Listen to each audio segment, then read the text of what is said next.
Well, it's Tacitus today here, and we're here with the very famous and very well-known Vince James of Red Elephants, and we'll add a link to Vince's sites. He's got multiple platforms below, so check those out. It's well worth a look. Some great material and great content from Vince and Red Elephants. So Vince, just on the subjects for chatting about today. The funding of the war, that famous, much talked about border wall between Mexico and the southern United States. Let's sort of look at the history of what's led up to that.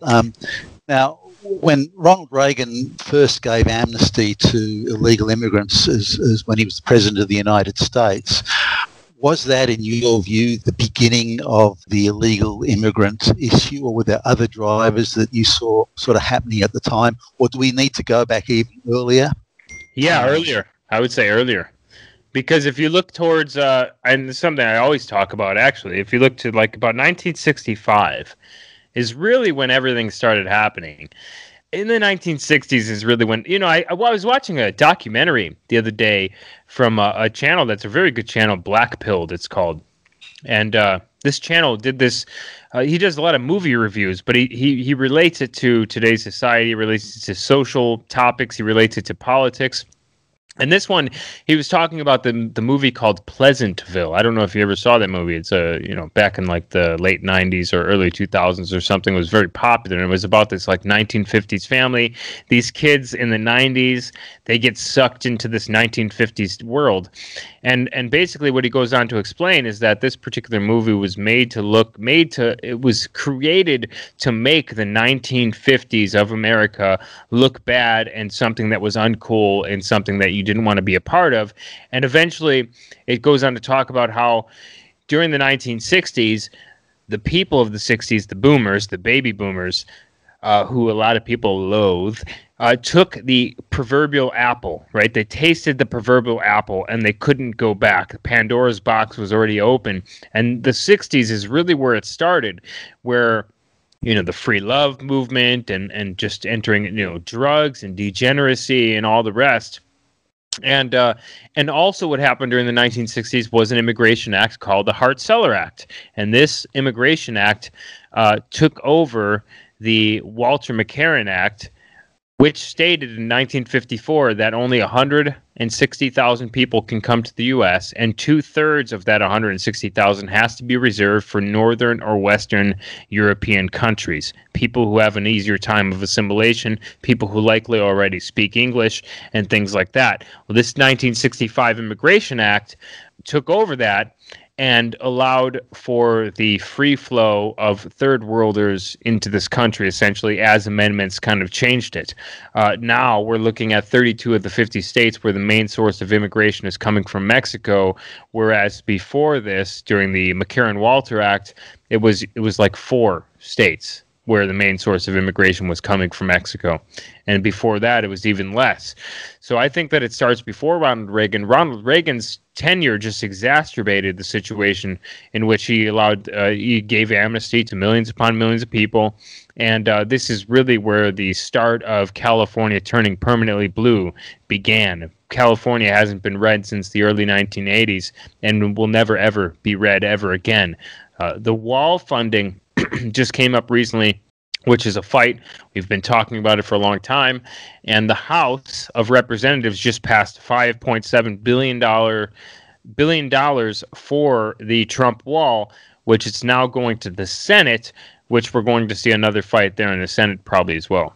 Okay, just coming back to that Hart-Celler Act passing in 65. This was around the time of Lyndon Johnson's Great Society, this idea of expanding the welfare state, and everyone can be lifted up to a middle-class lifestyle and existence. And it was grand in its vision and borrowed, to some extent from the type of optimism that John Kennedy had infused the early 60s with, which was a break from that Eisenhower period of sobriety and hard work and values and morals. And as you say, that moral decay that culminated in the probably the late 60s, I guess, in terms of that movement. But a lot of people must have supported that Hart-Celler Act. It wasn't just a couple of guys who just shoved the legislation into the committee and it all got voted for. There must have been a lot of support. What created that support for that sea change of immigration, and maybe nobody would have quite seen how it would have, the flow-on effects of it over the coming decades, but there must have nonetheless been a lot of support for it. How do you think they got it through the House of Representatives and of course the Senate as well, and then had the president sign it into law during that time? What were the forces at work that made that happen, do you believe? Yeah, I think we were a lot of people were lied to. And one of the faces of the bill, which I talk about quite often, the face of the bill was another Kennedy, Ted Kennedy. And Ted Kennedy got out and he said, out of deference to the critics, I want to comment on what the bill will not do. First, it will not change the ethnic mix of America. That was one of the biggest lies that he told. And he also said that this bill will not flood our nation with 1 million immigrants annually. That's exactly what it's done. It's more than 1 million immigrants annually. He said that these immigrants will not come from any one nation, which it's not true. It's basically all coming from Mexico or countries from south of the equator. And he also said that we won't be taking immigrants that will likely become a public charge. These are all comments verbatim from Ted Kennedy on this particular immigration bill. And obviously, as we can see now, most of the immigrants that come over here are a public charge. 63% of all illegals are on one or more welfare programs. 70% of all Hispanic-led households are on one or more welfare program of foreign-born, and over 50% of native Hispanics-led households are on one or more welfare program. So most of the immigrants coming over here turning out to be a public charge. So everything that Ted Kennedy promised the American people didn't come to fruition. In fact, it was a complete and outright lie. And I think that the 60s, the baby boomers, they were kind of sold this whole take the apple. Take the apple. It's much better. It reminds me of the book that we were forced to read in elementary school here in America, all of us pretty much. It's called The Giver. And this was about a society that was, a quasi-utopia, and they were all black and white, and they didn't go outside of the town, and they didn't see color. No one saw color, and they were all just black and white. And finally, someone decided to go outside of the town, saw a red apple, basically kind of referring to the Adam and Eve story to the Bible. And this is the same thing with the Pleasantville movie that this guy reviewed on his channel. I thought it was spectacular, this review. But I think that the majority of people during the 60s, they were kind of during this era of free love. They were they were convinced and they were kind of brainwashed about race and things like that, because a lot of people, we were just, it was a majority white country. No one probably ever foresaw that we would soon become minority in our own country. And I think that that's people, and like he said, once Pandora's box is open, it's very hard to close, if not impossible to close. So I think that, number one, we were lied. Number two, a lot of people just kind of went along with it because they were kind of under the impression that this wasn't going to be too big of an issue. So. Yeah, looking at the way they used Ted Kennedy and the Kennedy name, if you like, to calm people down, to sell this idea of, look, we're changing the law, the immigration laws, but it's no big deal, folks. Don't get worried. Everyone, nothing to see here. Just forget about it. We've got this. We've got your backs. And they used Ted Kennedy to sell it. He was the one guy who could go out front and he could sell this. Nothing to see here, guys. Everything's fine. Just move on. And so the intention to deceive was clearly there at that point. So the intention to bring in a lot of non-white migrants, we can reasonably assume on balance of probability was around even at that time, and they sent Kennedy out to sell it. Same way as really they used Reagan, a popular guy, to try and sell the idea of the amnesty.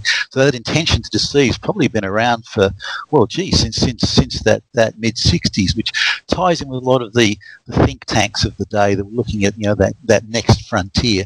We've got to get women into work. We've got to bring in a lot of cheap labour, and that was going to be the new economic frontier. So yeah, starting in the 1960s and going on.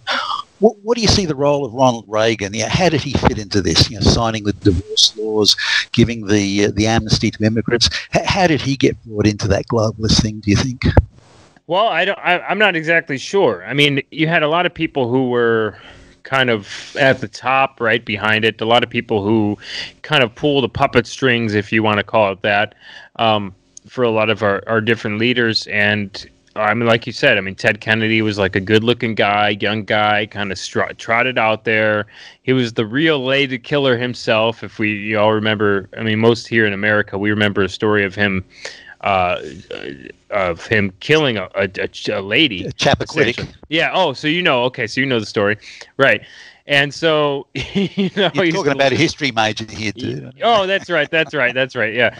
And so, yeah, I mean, I just think that people were sold it. People went along with it. As long as people are fat and happy, you're not going to see a lot of protests. And, I think we're getting to a point where that's probably going to, the fat and happy is going to remain, but the protest is probably going to start to come sooner or later here in this country as tensions rise. But, yeah, I think it was just, as far as Ronald Reagan goes, I don't know. I mean, there was a lot of things that he did that I liked, but there was a lot of things that just kind of that he's done that were completely negative to this country and we're paying for today that, dwarf the good things that he did and make him not really one of my, I differ from a lot of your mainstream kind of boomer conservatives, your Buckley-eyed conservatives that all love Reagan.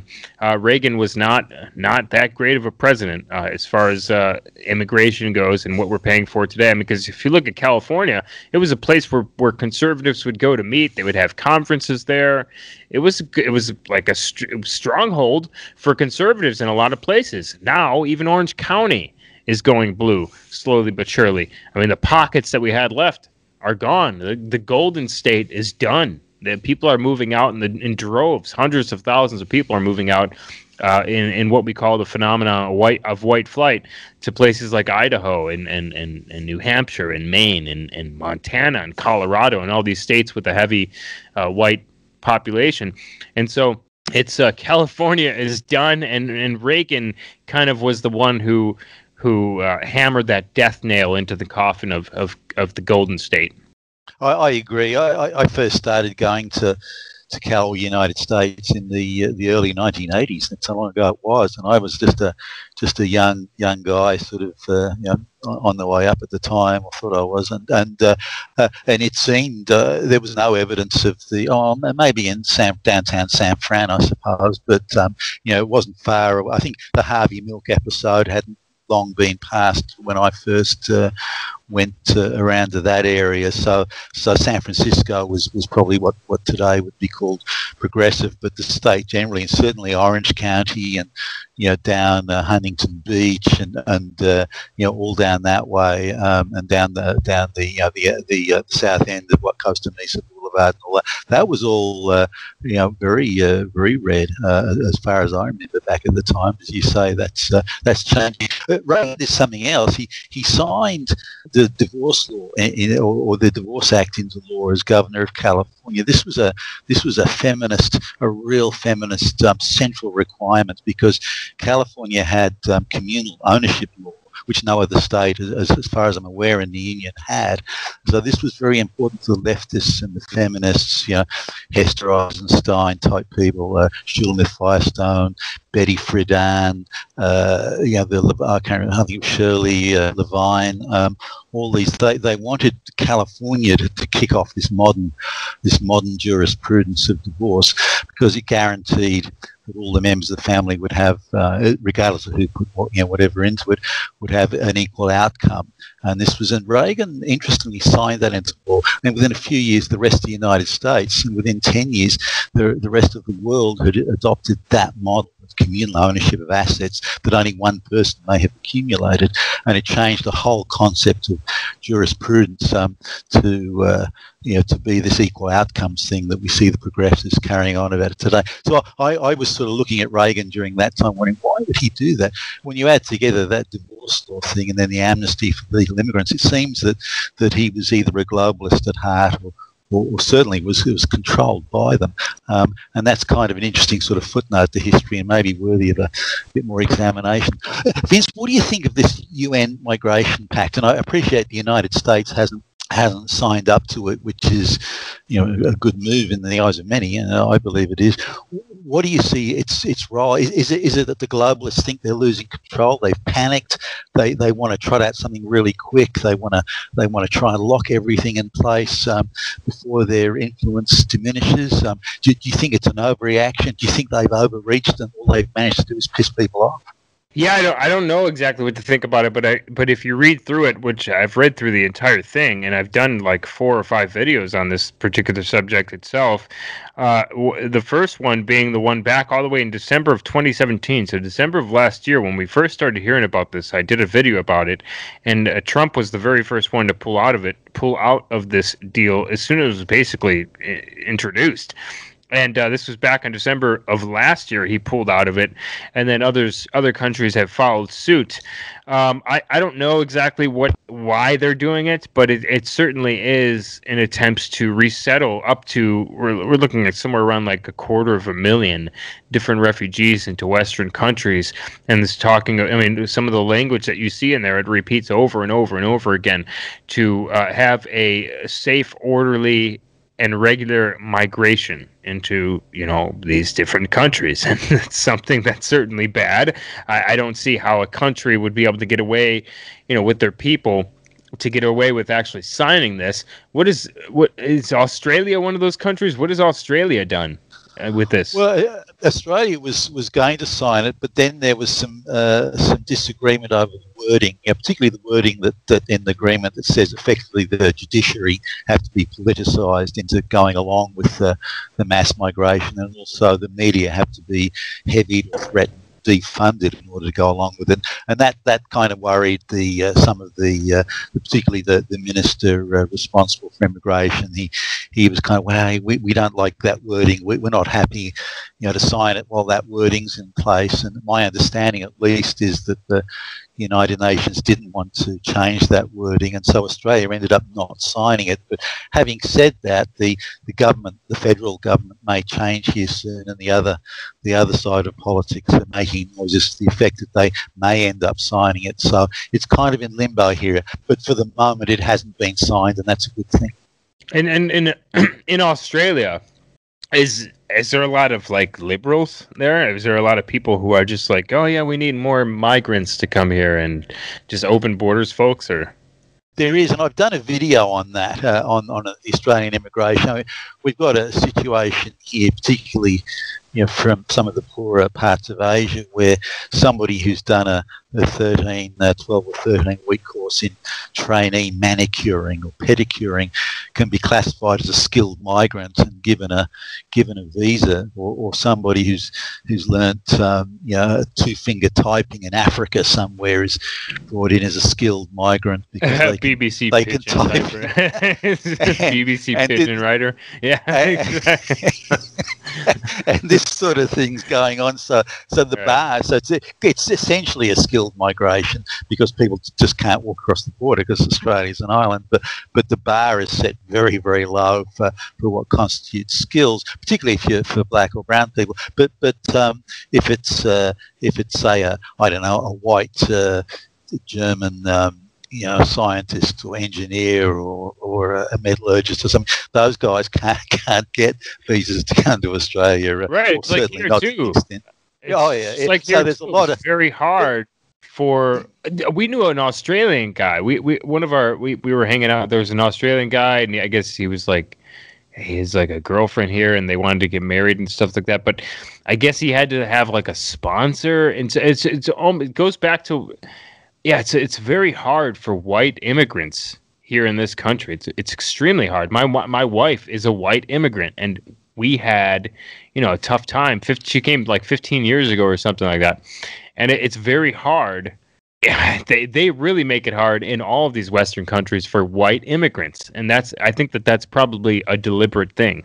Oh, absolutely. I just recently I was in around Singapore and met a German couple, both very good English, both got degrees. She's a pharmacist and he was an engineer, and we were talking to them, and they said, how come we can't get visas? We meet all the, we tick all the boxes, and then they won't give us the time of day. Whereas, people with, in effect, no qualification whatsoever, they can't even speak English, for goodness sake, never lived in a big city. They only saw a light switch and a flushing toilet last week, and they're given visas. So it's a bit hard to understand, but it's definitely part of the globalist, people movement thing, and it's happening here. Maybe not as advanced as in the US. The United States activists have got more money. They're much more professional. They've got better control of the media and those sort of things. But Australia's not that far behind. It's certainly following it as best I can tell. Certainly following that. That path that's been laid out by the activists and the leftists and the globalists in the United States. So it's all the Western country, every white Western country is being pushed down the same path. I don't know. Did you ever read a book when you were a kid called The Day of the Triffids by John Wyndham? No, no. Okay, it's just basically so that there are these shooting stars. Everyone goes blind, and these plants that have been harvested in oil end up hurting all the people and eating them and that sort of thing. It's kind of a sci-fi crazy sort of thing, but this idea of all the white countries are being driven into the same globalist mantra, and it reminds me of that novel, how everyone's being driven like sheep into the corner, and you say a word out of place, and you can be in big trouble, as some of the deplatforming of guys like Sargon have shown quite recently. So Australia is following suit. There are people who are pushing back, and people who are saying, hey, let's just slow things down a bit. Let's take it easy here. But it's still following that same sort of thing. Nonetheless, though, I sense there is a sea change here. There's a growing number of people who've had enough. They know they're being lied to. They know the globalists are pushing things at them that they don't like, and they also resent the idea of if they even question it or ask a question or ask for some sort of clarification, they're immediately called fascists and bigots and this, that, and the next thing, and that's kind of pissing people off as well. The idea that these are representatives are meant to represent us, and they're voted by us, and they're not representing or not meant to represent the globalist elite, and people are saying, hey, as long as I'm voting for you and paying your wages, Mr. and Miss Politician, we expect to be heard, we expect to be listened to, and that's not an unreasonable position to take. So I'm sensing that's really starting to percolate through to the surface now, and that's got to be a good thing. More dialogue, more debate, that's a good thing. Yeah, I think that well, I think that I mean, as I've said before, like especially like with migration, it really triggers something primordial as you become the minority in these countries, right? As you see these things happening, as you see communities transform, as you see, the white flight phenomena taking place more often, I believe that it triggers something primordial in specifically people of European descent in these different Western countries. And I think that that's probably what is sparking this change in tide, this Overton window shift that we're seeing. And it's especially promising here in America, where we still are the largest voting bloc. We still do hold the most political power. And if whites were to vote in the same percentages as for the right as non-whites vote for the left, it's going to be real trouble for the globalists come this time. So I think that's something that's certainly positive to look forward to, amongst a myriad of other things that's kind of going on politically here. I agree. Now, did you have to get going to your next interview? I do. I got to go hop on red ice here in 5 minutes. So, okay. Well, better let you go so you can have time for maybe a quick cup of coffee or something. Look, the red ice thing. That sounds good. That I've been sounds sending delicious. messages to Red Ice. I've been trying to send messages to Red Ice, but there's some sort of block. Every time I mention Red Ice in my little messages, it bounces back and won't go through. So I'm wondering whether YouTube is somehow, because I get the impression they, given the amount of vids they block at Red Ice, that they seem to be trying to corral them off. So if you don't mind, and if you're happy to do this, just mention TacitusToday to Red Ice and say that I'm interested in having some dialogue with them, and they can contact me at any time through Skype, because I've tried contacting them through YouTube. It's just not working. Tacitus, yeah, for sure, I will. Yeah, I'll mention you. But yeah, I think that they on their website, don't they have like I think that they have the emails too. You can get a hold of them. But yeah, for sure, man. Thanks for having me on. I appreciate it. Okay, let's do another one of these and think about other stuff. Plenty of essays here to share with you, and let's talk again soon. Really appreciate it, Vince. Vince from Red Elephants. Thanks very much. All right, thank you. Take care.